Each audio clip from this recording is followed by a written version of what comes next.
Bonjour, je vais vous parler de ce vélo. Il s'agit d'une petite draisienne électrique de la marque DYU équipée d'une batterie de 10,4 ampères. Ce vélo est idéal en ville et même sur des longues distances et je vais vous parler de tout ça en détail.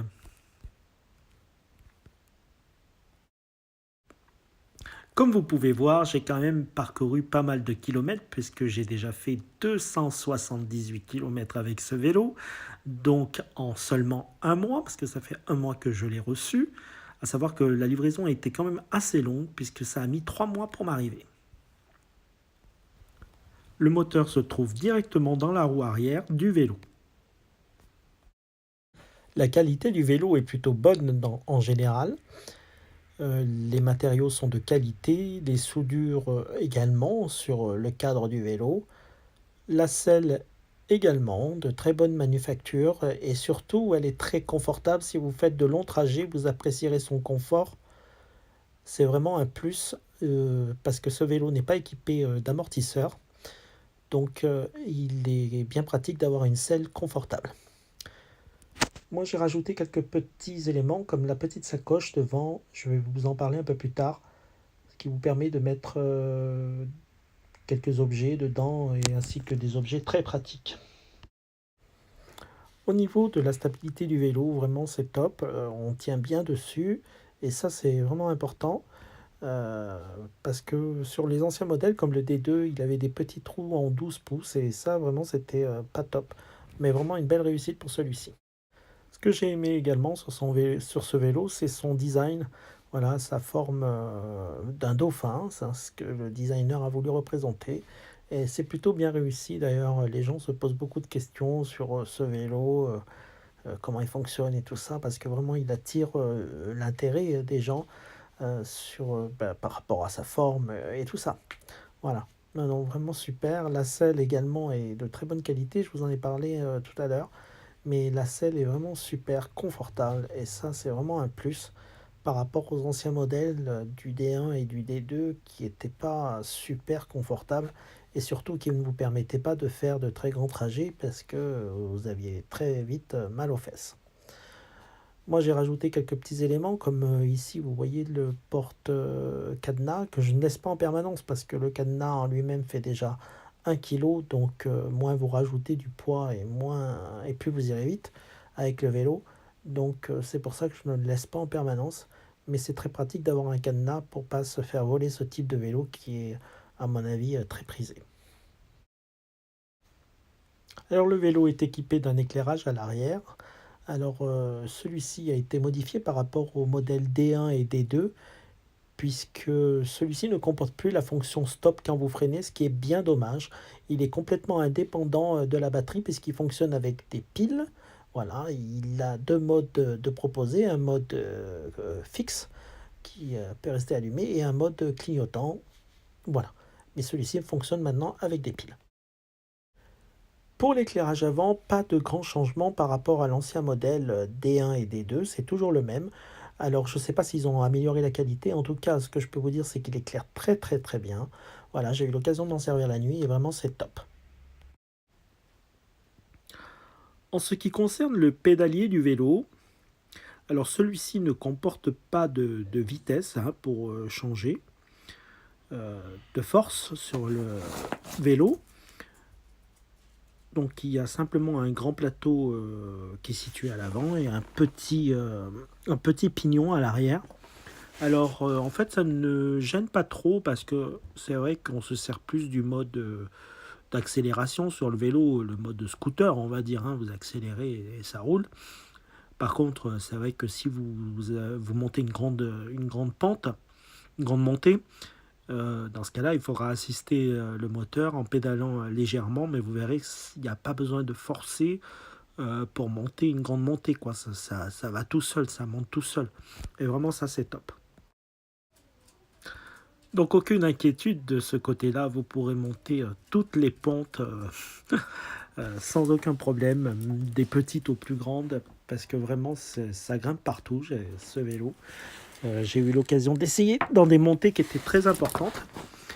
Et vraiment, ça grimpait sans aucun problème et sans forcer, quoi. Vous n'avez pas besoin de forcer comme sur un vélo traditionnel. Et ça, c'est vraiment très, très, très, très sympa. D'ailleurs, on a tendance dans les grandes montées à doubler les personnes qui ont du mal en vélo. C'est un peu gênant parce que quand on les double avec ce genre de petit vélo, ça les surprend toujours. Alors, bien sûr, des fois, on se fait traiter de tricheur, par exemple. Voilà, je voulais vous parler aussi des pneus. Dès la première semaine où j'ai eu le vélo, j'ai crevé. Et oui, donc j'ai dû faire appel à un réparateur pour réparer celui-ci. Et il m'a informé que les pneus n'étaient pas de très bonne qualité, ils étaient vraiment très très fins et c'est pour ça qu'il a crevé, quoi. Et j'ai pris contact avec le service client pour obtenir des informations sur où trouver des pneus ou des chambres à air et malheureusement j'ai jamais eu de réponse. On peut dire que quand même le service après-vente de la marque laisse à désirer et ça c'est bien dommage. Donc bien sûr quand on crève ça n'arrive jamais à côté de chez soi. Donc j'étais à plus de 20 km quand ça m'est arrivé. C'était très désagréable parce qu'il a fallu que je rentre à pied en poussant le vélo, la roue se déjantait, etc.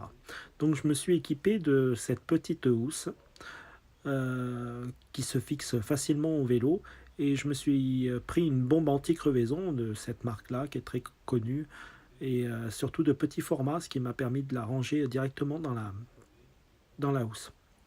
J'ai également un gilet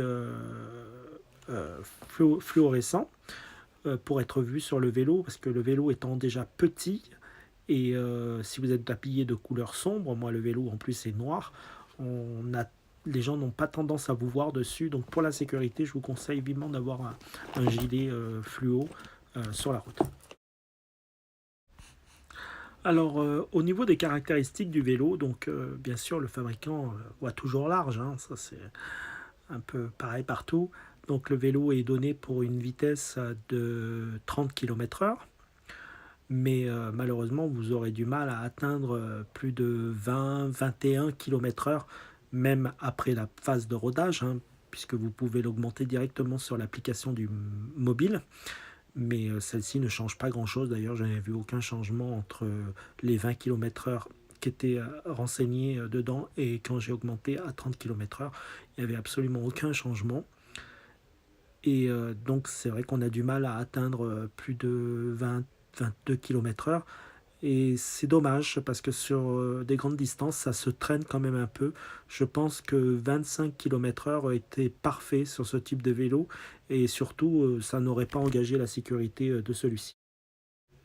Donc mes conclusions sur ce vélo, donc c'est parfait pour faire de la ville. Par contre, pour les grandes distances, c'est vrai que ça se traîne un peu du fait que la vitesse est quand même assez limitée. C'est un peu dommage.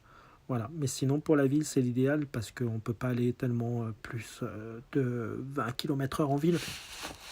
Donc pour cela, ce vélo, ça sera l'idéal. Le côté pratique aussi de ce vélo, c'est qu'il est pliant. Et ça, c'est très très bien si vous voulez l'emmener partout avec vous.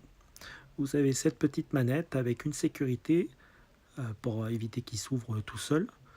Donc vous désactivez la petite sécurité et vous pouvez plier le guidon pour pouvoir le mettre directement dans votre voiture. Et c'est très pratique quand vous partez en vacances ou quoi que ce soit, vous pouvez l'emmener avec vous et ça c'est vraiment super parce qu'en plus la plupart des villes maintenant sont équipées de voies vertes et tout ça. Et vraiment, c'est très très sympa de pouvoir emmener son vélo n'importe où on va, même dans des grandes villes. D'ailleurs, si vous allez dans des grandes villes, vous le mettez dans le coffre de la voiture. Ça tient vraiment pas de place. Et vous le sortez et vous pouvez découvrir une ville en vous promenant avec votre petit vélo. Voilà. Et en plus, c'est moins cher que l'essence. Donc, c'est que du bonheur. Voilà. En tout cas, ce vélo est parfait et je le recommande vivement. Alors moi, je l'ai pris chez Gearbest au prix de 600 euros.